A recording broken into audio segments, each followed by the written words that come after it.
Por isso nós saudamos a cada um dos que estão aqui. Porque hoje nos convidamos a todos a entender a questão do mal que nos perturba há tanto tempo. O mal é uma criação mental. Ninguém pode acreditar no mal e acreditar em Deus ao mesmo tempo. Como Jesus disse, não podeis obedecer a dois senhores, pois tendem a desagradar ambos.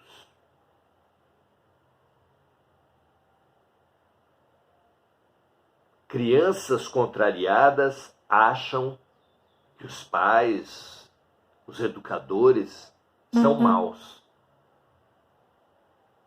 porque regem-se pelo seja feita a minha vontade. Só seres maduros regem-se pelo seja feita a vossa vontade, como Jesus nos ensinou. Entender o mal, hoje o desafio é entender o mal nas criaturas, as pessoas perversas, exige que nós entendamos que nenhum mal existe.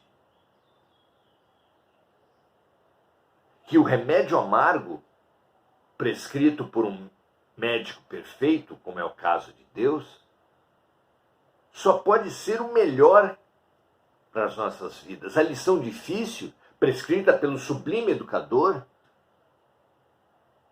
só pode ser a mais necessária para nós. Não são o mal. Ao contrário, vendo o remédio e a lição como um mal, nos fechamos à cura e ao aprendizado.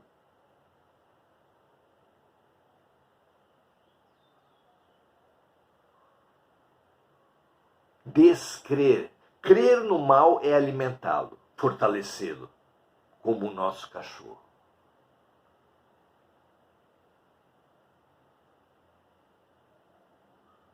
Perceber que esse mal é uma criação nossa nos possibilita tirar o mal de nossas vidas. Tirar esse óculos escuros que vê escuridão por toda parte. Nós podemos. Vamos fazer isso, avançar isso, nesse estudo hoje sobre a perversidade humana. Porque sim, nós podemos nos equivocar. Sim, todos os dias, grandes, médios, mínimos equívocos são cometidos por nós e por todos à nossa volta. Mas há equívocos tremendos. E precisamos entender as consequências dos equívocos do ponto de vista espiritual. Vamos lá? Questão 993 de O Livro dos Espíritos, de Allan Kardec. Kardec pergunta o seguinte: não existem homens que só têm o instinto do mal e que são inacessíveis ao arrependimento? A resposta dos Espíritos vem assim: já dissemos que o espírito deve progredir continuamente, que só há um destino fechado, irresistível, inexorável em nossas vidas: a perfeição. Então, os Espíritos dizem, já dissemos que o espírito deve progredir continuamente.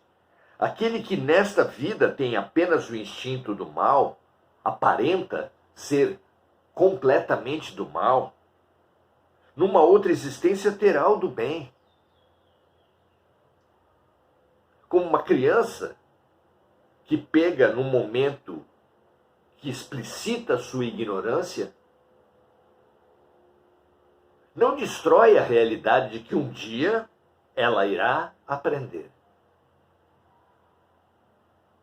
Um dia, todos nós iremos aprender, superar mesmo essas máscaras que, na tentativa de chamar atenção, na tentativa de nos valorizar e nos ver valorizados, na verdade temidos, mas faz parte da nossa ignorância, nós compomos máscaras de maldade, de erro, de poder, de criminosos, de perversidade. Mas são máscaras. Por trás dos grandes criminosos há crianças feridas. Sim, que podem ferir muitos outros. Nunca gratuitamente. Nunca ao acaso. Nenhum criminoso, nenhum perverso pode atuar sobre qualquer pessoa. Isso seria uma injustiça, e uma injustiça no universo de um Deus perfeitamente justo e onipotente é impossível. Mas eles podem sim fazer maldades que não eram propriamente os planos de Deus. Então, funciona assim. A pessoa que cometeu um equívoco numa vida, fica com aquele equívoco na sua mente.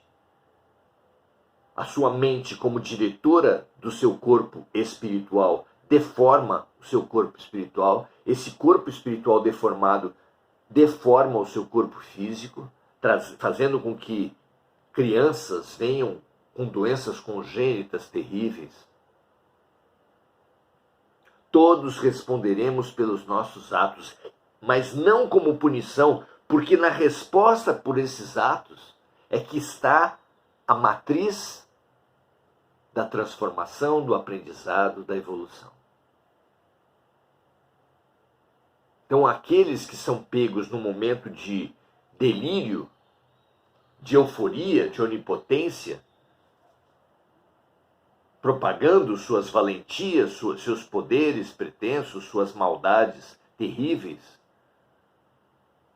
são apenas crianças chamando atenção.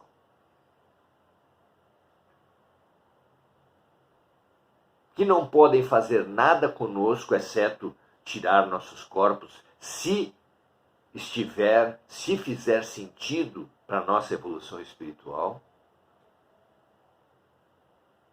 E que só tomarão nossas mentes se nós nos deixarmos levar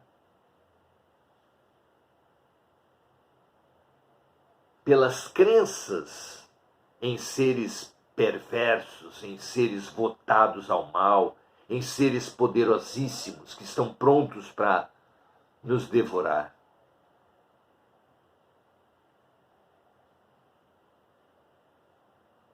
Cada um só passa pelo tratamento que precisa passar no perfeito hospital de Deus. Cada um só vive a lição que precisa viver na perfeita escola de Deus. Não há 1 milímetro de injustiça na Terra, de maldade real. Há pessoas que querem fazer maldade, mas até elas atuam dentro de uma lógica, atuam somente a pessoas para quem passar pela experiência da violência faz sentido para a sua evolução espiritual.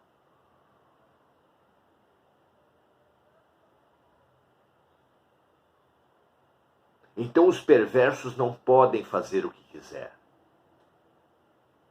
Só farão quando, para quem e da forma que tiver sentido para as pessoas envolvidas. Até porque na sua cegueira, o perverso pode precisar levar um chacoalhão semelhante àquele que ele promoveu em outros, mas não é vingança, não é punição de Deus, é apenas a pedagogia extrema para uma teimosia extrema.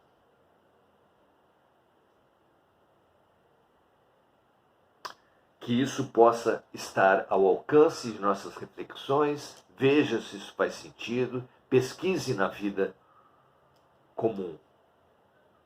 Os sociopatas, como ficam os psicopatas, os loucos, os criminosos em série, que parecem estar destinados irremediavelmente ao mal e ao sofrimento por toda a eternidade, mas não é assim. Quem é o detentor da eternidade é apenas o amor. Deus, porque Deus é amor. Então, retomando a resposta dos espíritos, já dissemos que o espírito deve progredir continuamente. Aquele que nesta vida tem apenas o instinto do mal, numa outra existência terá o instinto do bem. É por isso que o espírito precisa renascer muitas vezes. Porque a cada reencarnação ele vai se melhorando. É necessário que todos progridam e atinjam o objetivo. É imperioso, é inevitável. Brincamos nós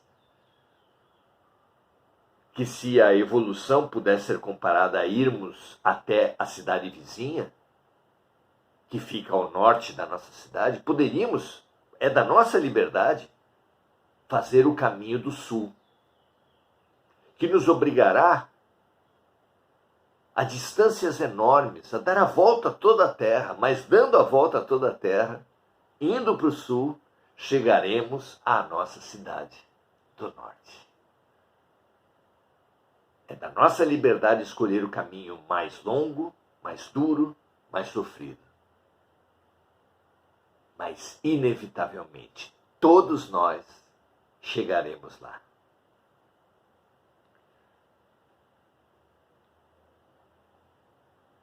É o que eles terminam falando aqui.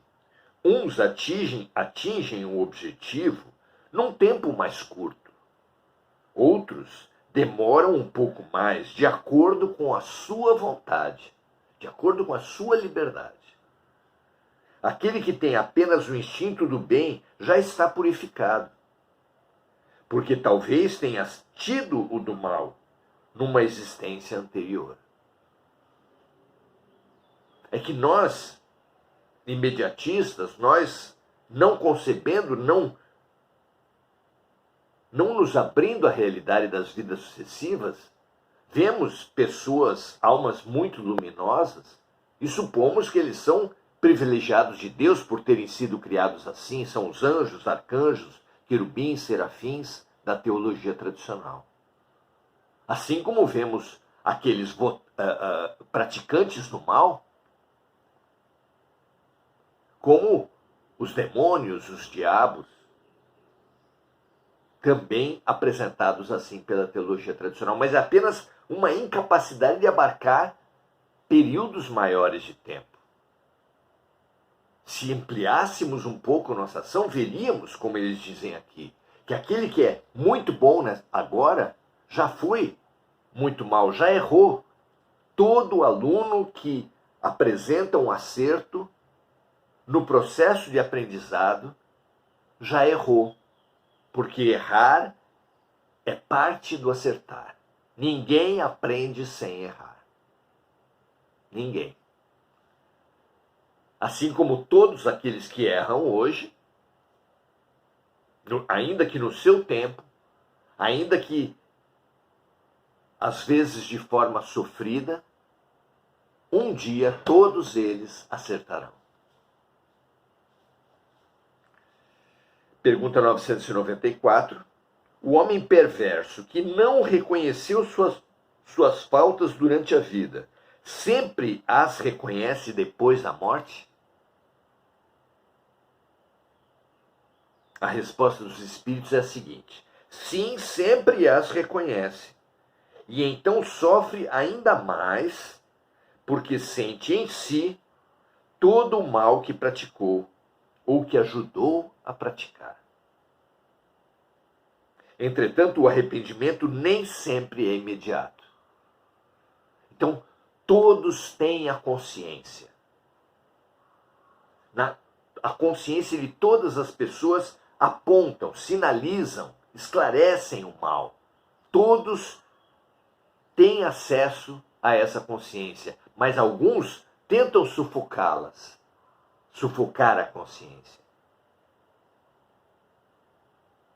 Mas não conseguem completamente, não conseguem o tempo todo. Lá estará ela dizendo e afirmando o erro de cada um.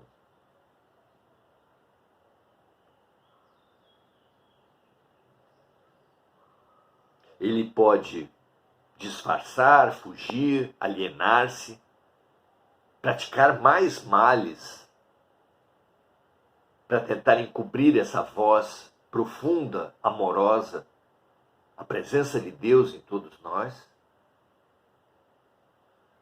Mas, como diz Abraham Lincoln, uma pessoa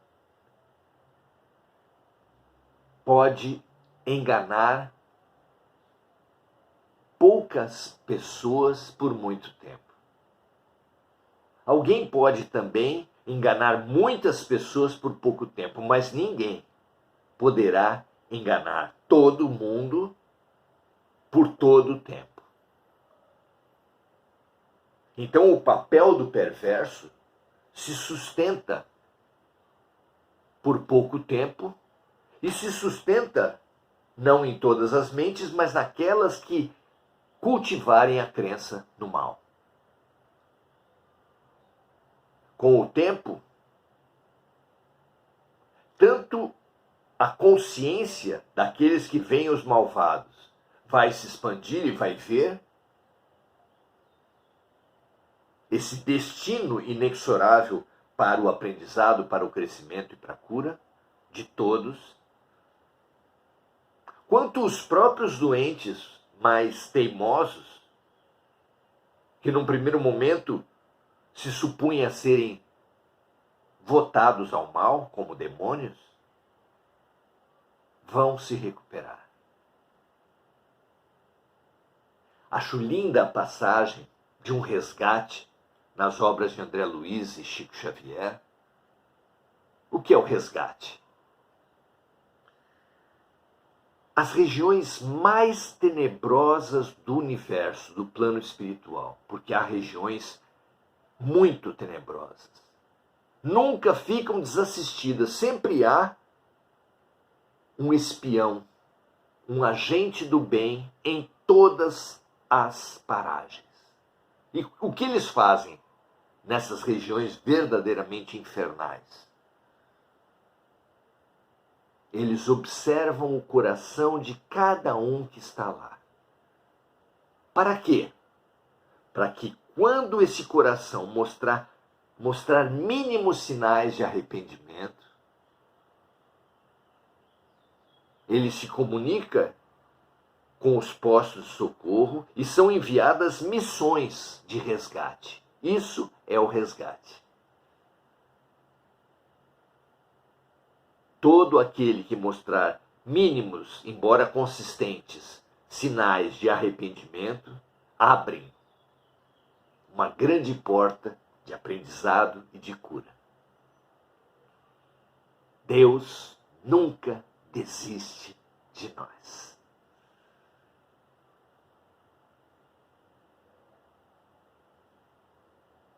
Então, como foi dito aqui, o homem perverso sempre reconhece os seus erros, ainda que possa, recaindo na teimosia, sustentar esse personagem, continuar praticando bem o mal para afastar a voz da sua consciência, mas não poderá fazer isso para sempre. Ele sempre reconhece a voz da consciência, sofre ainda mais, porque sente em si todo o mal que praticou ou que ajudou a praticar. Entretanto, o arrependimento nem sempre é imediato. Existem espíritos que se obstinam no mau caminho, apesar dos sofrimentos que enfrentam. É da liberdade de todos nós. Mas, dado o tempo de cada um, todos, absolutamente todos, se arrependerão. E onde quer que estejam, como quer que estejam, eles serão resgatados. Naquela obra que eu disse de André Luiz e Chico Xavier, mostra que num desses resgates, eles foram ao líder dessa região trevosa, que cultivara no seu corpo espiritual um aspecto absolutamente terrível, amedrontador, com esse objetivo de intimidar, de vencer, antes de qualquer coisa, apenas pela visão da sua aparência, qualquer vontade de bem. Pois também esse se arrependeu, também esse foi visto pelos amigos do bem, e também esse foi objeto de uma ação de resgate. Quando essa equipe de resgate chegou perto desse monstro, dessa verdadeira fera das trevas, gigantesca, horrenda, eles começaram a falar sem ser vistos, como terapeutas, como anjos de guarda, como canais do amor, estimulando o seu arrependimento, estimulando a sua consciência, que foi ficando mais forte e mais forte. Quando finalmente a consciência tinha se fortalecido bastante, foi feito todo um trabalho para que aquele ser pudesse ver o grande amor da sua vida. E ali surgiu, diante dos seus olhos, que acreditavam não merecer mais nada de bom na vida, a sua mãezinha querida. A mãe mais amorosa que ele teve nas múltiplas vidas e que jamais saíra da sua memória, do seu coração. Quando surgiu aquela figura de luz, com todo o seu amor, aquela figura monstruosa foi diminuindo. Aos olhos de todos, foi reduzindo. Até que chegou à dimensão de uma criatura comum, mas continuou diminuindo.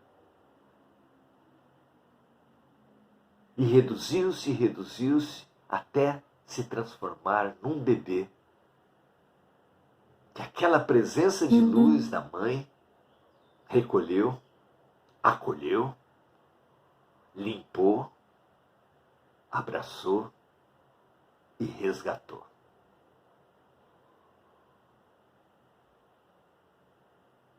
Chegará o tempo de todos nós.